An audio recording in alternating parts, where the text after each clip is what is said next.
या खुल के मैं कह दूं कि वो कौन सा चड्डी पहनती हैं या कौन सा ब्रा पहनती हैं, कौन सा कलर का, मेरे पति मुझसे कहते थे। तब अच्छा, मुझे ऐसे पता चला कि इन दोनों में संबंध नहीं है अगर, तो इनको कैसे पता मतलब है? शादी से पहले मुलाकात हुई है? ये मुझे नहीं याद है, मगर काफ़ी बार मुलाकात हुई है। अच्छा, शादी से पहले ही सुहाग रात मना चुके थे या उसके बाद मनाए हैं? शादी के पहले हम दोनों में संबंध था। संबंध था। मैं मुस्लिम हूँ, आप हिंदू हैं, हम दोनों की शादी मुमकिन नहीं है, मैं शादी नहीं करूँगी। तब ये मरने कटने लगे, मुझे धमकी देने लगे कि अगर तुम शादी नहीं करोगी तो मैं मर जाऊँगा, जान दे दूँगा। और जो है ट्रेन की पटरी पे कभी कटने मरने के लिए जा रहे हैं, तो कभी फांसी लगा रहे हैं, कभी जो है ड्यूटी के दौरान अपने कनपट्टी पे बंदूक। मैंने कहा मैं क्यों छोड़ के जाऊँ, मैं शादी करके आई हूँ, कोई खेल तो खेल नहीं रही हूँ कि गुड्डा गुड़िया का खेल खेल रही हूँ, आज शादी कर लूँ कल छोड़ दूँ। और मेरे शादी से आपसे क्या मतलब है? मेरी शादी उनसे दबाव में हुई हो, चाहे जैसे हुई हो, आप मुझसे ये सब सवाल क्यों कर रही हो? यहाँ पे तो किसी महिला पुरुष को मेरे शादी से कोई दिक्कत नहीं है, कोई प्रॉब्लम नहीं है, आपको क्या दिक्कत है? तब उन्होंने कहा कि मुझे दिक्कत है, क्योंकि मेरा संबंध भी आलोक से है या किसी मतलब कि छोटे जो है पद के पुलिस वालों पे नहीं है। मुझे जो है उच्च अधिकारी के ऊपर भरोसा है, क्योंकि और आलोक कुमार पे कार्यवाही की जा रही है, जो मेरा गर्भपात ये लोग चोलापुर थाने में करवाए थे। उनका संबंध मतलब प्रेम प्रसंग करें, उसके साथ संबंध बनाएं और प्रेग्नेंट हुई तो उसका अबॉर्शन करवाएं। मैं उस लड़की का नाम नहीं लेना चाहूँगी, क्योंकि किसी लड़की का भाई मैं इंसल्ट या बेइज्जती कहूँ या उसका इज्जत नहीं उड़ाऊँगी। और उसके साथ भी ऐसा किए, ये बात का मुझे जानकारी नहीं था, नहीं तो मैं कभी ज़िंदगी में इनसे बात ना करती। बात तो करना दूर, मैं इनकी शक्ल भी देखना पसंद ना करती। ये तो जब इन मेरे साथ संबंध में आए, संपर्क में आ गए, काफ़ी दिन हो गया, तब मुझे पता चला। तो मैं पूछी तो ये झूठ बोल दिए कि वो मुझे खुद ही छोड़ के चली गई, शादी आपकी हो शादी भी हो गई? हाँ, बोले कि शादी जाके करो तुम, जब वो लड़का शादी करने के लिए तैयार है तो तुम जाके शादी करो। तो वो अपने वकील से कागज़ तैयार करवाए, पेपर, और 23 मार्च को मुझसे शादी किए। शादी करके फिर मेरे बहन के यहाँ प्रयागराज में छोड़ के चले गए कि मैं तुमको ले जाऊँगा। जहाँ ये वाराणसी के चोलापुर थाने पे कार्यरत थे, वहाँ एक दिन आए, मुझे जहर खिला के मारने की जब बात की, तब मैंने थाना प्रभारी सराय नायत को सुशील दुबे सर को फ़ोन करके बताया कि सर ये तो मुझे रोज़ धमकी जान से मारने की दे रहे हैं, आज जहर खिला के मारने की। तब उन्होंने कहा तुम आके प्रार्थना पत्र दो, मैं कार्यवाही करूँगा अब। तो मैंने आके थाने सराय नायत में प्रार्थना पत्र दिया और एसपी साहब के यहाँ दिया, तो मेरा मुकदमा दर्ज। प्यार किया, उसके बाद इनको मिला धोखा। आपको बताते चले प्रयागराज के यह मामला है, और इस बहन को देख सकते हैं कि आज दर दर भटक रही हैं और इनको इंसाफ नहीं मिल रहा है। मुस्लिम धर्म से ताल्लुक़ रखती हैं ये, और इनका जो प्रेमी है वो पति कह सकते हैं वो हिंदू धर्म से है। आज अजब प्रेम की गजब कहानी है। यहाँ पर देखा जाए तो कहते हैं सोने पे सुहागा, पहले तो प्यार किया, उसके बाद शादी किया, उसके साथ रंगरलियाँ मनाए, उसके बाद इनको जो है छोड़ दिया। आखिर इनकी प्यार की जो कहानी है वो दास्तान है, आप सुन के आपके पैरों तले जो है ज़मीन खिसक जाएगी। आखिर ऐसा होता क्या है इनकी ज़िंदगी में, कौन ऐसी मोड़ आता है कि आज इनका पूरा परिवार उजड़ गया। आइए हम इनसे बात करते हैं कि इनका नाम क्या है और इस बहन को आज कौन कौन इंसाफ दिलाएगा। प्रशासन के से हार चुकी है, कहीं हमको प्रशासन पर भरोसा नहीं रह गया है, क्योंकि जो इनका प्रेमी है, पति है, वो पुलिस विभाग में कार्यरत हैं। जब दूसरों को इंसाफ देने वाला खुद ऐसा गंदा काम कर रहा है तो वो इंसाफ कैसे करेगा, कैसे न्याय मिलेगा इनको। क्या नाम है दीदी आपका? मेरा नाम तरन्नुम है। थोड़ा तेज बोलिए। तरन्नुम है मेरा नाम। अच्छा, ये बताइए कि क्या हुआ था, आपकी प्रेम कहानी क्या है? मेरी कहानी ये है कि मैं जो आलोक हैं मेरे पति, वो मेरे गांव के ही रहने वाले हैं। जी। उनसे पहले मेरा प्रेम संबंध था, फिर उसके बाद उन्होंने शादी का वादा करके मेरे साथ संबंध में रह रहे थे, रिलेशनशिप में। जी। और फिर उसको जो है 2019 में उनको नौकरी मिल गई उत्तर प्रदेश पुलिस में। और नौकरी मिलने के बाद भी वो मेरे साथ संबंध में रह रहे थे और कहे कि हम शादी करेंगे, मगर मैंने इनकार कर दिया कि मैं शादी नहीं कर सकती। तो उन्होंने जो है कहा क्यों? मैं बोली कि मैं मुस्लिम हूँ, आप हिंदू हैं, हम दोनों की शादी मुमकिन नहीं है, मैं शादी नहीं करूँगी। तब ये मरने कटने लगे, मुझे धमकी देने लगे कि अगर तुम शादी नहीं करोगी तो मैं मर जाऊंगा, जान दे दूंगा। और जो है ट्रेन की पटरी पे कभी कटने मरने के लिए जा रहे हैं, तो कभी फांसी लगा रहे हैं, कभी जो है ड्यूटी के दौरान अपने कनपट्टी पे बंदूक लगा के गोली कह रहे हैं चला लेंगे।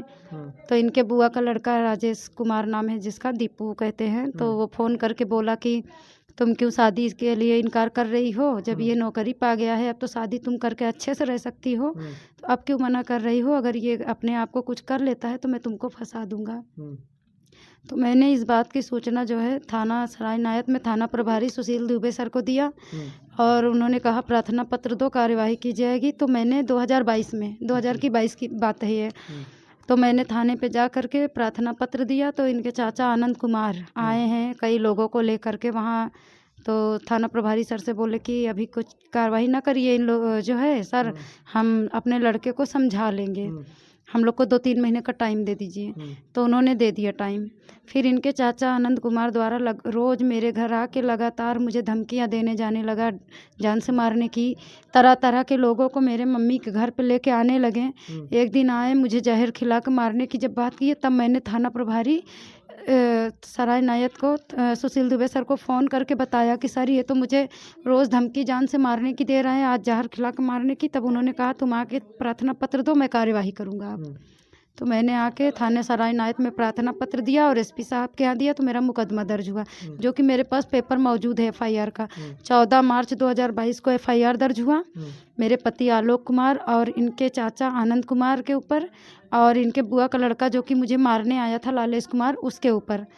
तीनों जन के ऊपर एफआईआर दर्ज हुआ। फिर उसके बाद पेपर में गिरफ्तारी के लिए निकला, सुशील दुबे सर द्वारा इनको गिरफ्तार किया जाएगा। तो मेरे पति 16 मार्च 2022 को फ़ोन करके बोल रहे हैं मैं शादी करूंगा जो है तुमसे, मैं आ रहा हूं। तो थाने पे जब आए वो लोग जो है विभागीय मामला जान करके, और वहाँ उन लोग से उचित लाभ भी मिला होगा तभी तो उसके ऊपर कोई कार्रवाई ना करके मेरी शादी करवा दी है। अच्छा, आपकी शादी भी हो गई? हाँ, बोले कि शादी जाके करो, तुम जब वो लड़का शादी करने के लिए तैयार है तो तुम जाके शादी करो। तो वो अपने वकील से कागज़ तैयार करवाए, पेपर, और 23 मार्च को मुझसे शादी किए। शादी करके फिर मेरे बहन के यहाँ प्रयागराज में छोड़ के चले गए कि मैं तुमको ले जाऊंगा, जहाँ ये वाराणसी के चोलापुर थाने पे कार्यरत थे वहाँ। तो मुझे लेने नहीं आए, ना मुझे बुलाए। मैंने 12 से 13 दिन इंतज़ार किया। तब मैं 6 अप्रैल को 2022 को मैं बनारस गई। बनारस से फिर चोलापुर का पता पूछ करके वहाँ पे जब जाके पहुँची, इनको फ़ोन करी कि आप कहाँ हैं? बोले थाने पे चोलापुर में हम हैं, ड्यूटी करके अभी आए। तो हम बोले हम भी यहीं हैं। तब ये आए तो थाने पे बने परिसर में ये आवास में रह रहे थे। मैं इनके साथ जाके रहने लगी। तो 6 अप्रैल से तो 1 हफ्ता जैसे हमको इनके साथ रहते हुए बीता था। तो अंशिका सिंह एक महिला आरक्षी हैं, ये अपने घर गई थी छुट्टी में, और ये आई। इनको मैं नहीं जानती थी कभी, और ये आई भी तब भी मैं नहीं जानती थी, क्योंकि मैं बाहर निकलती नहीं थी कि मैं इनको जानूंगी या किसी और को जानूंगी। तो ये मेरे पति आलोक के पास फ़ोन करके पूछी कि ये कौन है और कहाँ से आई है, तुम्हारे साथ क्यों रह रही है। तो मेरे पति आलोक कुमार द्वारा झूठ बोला गया अंशिका से कि मेरे घर पे जो है पारिवारिक कुछ ज़मीन का विवाद हुआ था, वो लोगों ने मुकदमा कर दिया था, और मैं घर गया जब तो मेरे घर वालों ने इससे मेरी शादी करवा दी और मुझे दबाव में करना पड़ा। मगर मैं इसको रखूँगा नहीं, 2-4 महीने के बाद इसको छोड़ दूँगा तो तुमसे शादी करूँगा। जैसा कि उनके बातों से मुझे ये लगा कि तुमसे शादी करूँगा, यानी कि ये महिला आरक्षी अंशिका सिंह के साथ भी संबंध इनका था, तभी तो उससे शादी का वादा किए हैं। अच्छा, जो अंशिका सिंह पे आरोप लगा रही हैं वो क्या सही है या गलत है? नहीं, सही है ये बात, क्योंकि जब अंशिका सिंह मेरे पति से ये सवाल करी तो मुझे बुलवाई थी। मुझे बुलवाई मेरे पति से कि उसको ऊपर भेजो छत पे, मैं उससे बात करूंगी। और जहाँ मेरा रूम था बैरक में, मेरे रूम के ऊपर वाले रूम में अंशिका सिंह रहती थी। तो मुझे बुलाई तो ये मुझे भेजे, कहें जाओ तुमसे कोई बात करना चाहता है। तो मैं ऊपर छत पे गई तो अंशिका सिंह मुझे बैठाई, खाना बना रही थी बैरक में। तो कहीं कि आपकी शादी तो आलोक से दबाव में हुई है। मैंने कहा कौन बोला आपसे ये बात? तो कहे नहीं, हमें आलोक बताए हैं कि आपकी शादी उनसे, उनके पारिवारिक ज़मीन का विवाद कुछ हुआ था, उसके जो है वो लोग मुकदमा कर दिए थे, दबाव में हुआ है, मगर वो आपको रखेंगे नहीं, 2-4 महीने के बाद छोड़ देंगे। तो क्या आप आलोक को छोड़ के जाएंगी? तो मैंने कहा मैं क्यों छोड़ के जाऊँ, मैं शादी करके आई हूँ, कोई खेल तो खेल नहीं रही हूँ कि गुड्डा गुड़िया का खेल खेल रही हूँ, आज शादी कर लूँ कल छोड़ दूँ। और मेरे शादी से आपसे क्या मतलब है? मेरी शादी उनसे दबाव में हुई हो चाहे जैसे हुई हो, आप मुझसे ये सब सवाल क्यों कर रही हो? यहाँ पे तो किसी महिला पुरुष को मेरे शादी से कोई दिक्कत नहीं है, कोई प्रॉब्लम नहीं है, आपको क्या दिक्कत है? तब उन्होंने कहा कि मुझे दिक्कत है क्योंकि मेरा संबंध भी आलोक से है। तब मुझे पता चला कि ये बहन, ये बताइए कि जैसे कि आप उनके साथ में देखी अंशिका के साथ अपने पति को कभी देखी है उनके साथ? मैं अपने पति के साथ उनको नहीं देखी इसलिए क्योंकि ये ऊपर रूम में रहती थी, मेरा रूम नीचे था, मैं अपने पति के साथ रहती थी। और ये फ़ोन लगातार करती थी, रात को 12 बजे, 11 बजे, कभी 1 बजे रात में फ़ोन कर देती थी मेरे पति के पास। तो मैं इनसे पूछी कि ये अंशिका सिंह का इतनी इतनी रात को क्यों फ़ोन आता है? तो ये मुझे जब मैं पूछती थी तो मुझे मारते थे। अच्छा, मारते थे? हाँ, मुझे मारते थे और अंशिका सिंह का नाम लेते ही मुझे मारते थे। मैंने एक दिन बल्कि अंशिका को गाली भी दे दिया था कि इसका कॉल क्यों आता है, तो इन्होंने मुझे खूब मारा था कि तुम क्यों उसको बोली हो। और अंशिका सिंह क्या पहनती हैं, क्या करती हैं, सब कुछ मेरे पति आलोक को पता था। जब इतना चीज़ उनको पता है तो मुझे पता हो ही जाएगा ना कि इनके बीच में संबंध नहीं है। तो इनको इतना पता कैसे है कि वो अंदर कपड़े में क्या पहनती हैं, क्या कौन सा कलर का पहनती हैं। आलोक मेरे पति जो है मुझे थाने पे ऐसे से बताते थे। अच्छा, अंशिका से बताते थे कि आप क्या पहनी हैं? नहीं, अंशिका सिंह कैसा कलर का कपड़ा अंदर पहनती हैं, कौन सा वो, या खुल के मैं कह दूं कि वो कौन सा चड्डी पहनती हैं या कौन सा ब्रा पहनती हैं, कौन सा कलर का, मेरे पति मुझसे कहते थे। तब अच्छा, मुझे पता चला कि इन दोनों में संबंध नहीं है अगर, तो इनको कैसे पता है ये सब। अच्छा, सब कुछ मतलब ऊपर मतलब खोल खोल के बता रहे थे? हाँ, मुझे ऐसा बताते थे जानबूझ के कि ताकि मैं चिढ़ के अगर इनसे झगड़ा करूँ तो ये इसी बहाने मुझे मार पीट के भगा देंगे, लेकिन मैंने फिर भी ये सब सहन किया। अच्छा, एक चीज़ और हम आपसे कड़वा सवाल करेंगे। जैसे कि आपकी शादी हुई, आप मुस्लिम समुदाय से थी और जो है वो जो लड़का अनुज है वो आलोक जो है वो हिंदू धर्म से है। तो आपकी शादी जो है किस मोड़ पे, कैसे प्यार हुआ आपसे उनकी? वो मेरे गांव के ही थे और हम दोनों पड़ोस के ही हैं। प्रेम संबंध तो था, शादी के लिए मैं पहले बता चुकी हूँ कि मैंने इनकार कर दी थी। तो पहले जो है कहाँ मिला करती थी? गांव में मिला करती थी या सिटी मिला करती थी? नहीं, वो मतलब कि गांव में हम लोग नहीं मिलते थे, वो आते थे प्रयागराज में। प्रयागराज मेरी जो बहन रहती हैं उनको पता था ये हम लोग के बारे में। यहाँ पे आते थे और कभी कदार गाँव में भी आते थे मिलने के लिए। वहाँ मतलब रेलवे क्रॉसिंग है, वहाँ आते थे। मैं मना भी करती थी तो ज़बरदस्ती बहुत मतलब बोलते थे कि नहीं तुमको आना है, ये बुलाते थे वहाँ मिलने के लिए। अच्छा, कितनी बार शादी से पहले मुलाकात हुई है? ये मुझे नहीं याद है मगर काफ़ी बार मुलाकात हुई है। अच्छा, शादी से पहले ही सुहागरात मना चुके थे या उसके बाद मनाए हैं? शादी के पहले हम दोनों में संबंध था। संबंध था ना? हाँ। तो देखिए, अब जो है यहाँ पे हम कड़वा सवाल इसलिए किए हैं क्योंकि आजकल के जो लोग हैं पहले मीठी मीठी बात करेंगे, उसके बाद इनके जो है इज्जत आबरू को लूट लेंगे, उसके बाद फरार हो जाएंगे। यही हुआ आपके साथ? नहीं, मेरे साथ तो ये हुआ, लेकिन फिर भी मैंने शादी से इनकार किया। जैसा कि अब शादी ये कर ली है तो मैं तो पत्नी हूँ। ये इनका जैसे हॉबी हो चुका है कि लड़कियों को प्रेम जाल में फंसाना और उसके साथ संबंध बनाना। क्योंकि मुझसे पहले भी ये एक लड़की के साथ संबंध बना चुके हैं।